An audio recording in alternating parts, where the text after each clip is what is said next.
Hey, so if you've ever wanted to create your own blog website, this is going to be a super simple way to do it using Webflow.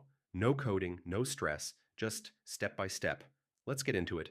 First, head over to Webflow and either sign up or log into your account. It only takes a minute. Once you're inside the dashboard, click on New Site.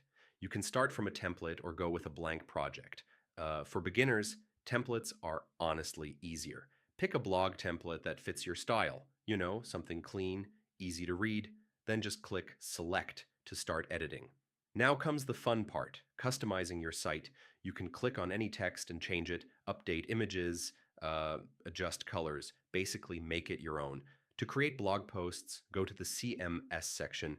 This is where all your articles live. Click Create Collection and set it up for blog posts. After that, start adding your posts. Click New Item, add your title, content, images, everything your blog needs. Now, link your blog posts to your design. Just connect your collection to the blog layout so your posts show up automatically. And finally, just hit the publish button. Choose your domain, and your blog is live. And that's it. You've got your own blog website up and running.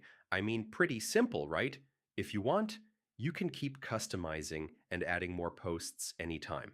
All right, see you in the next one.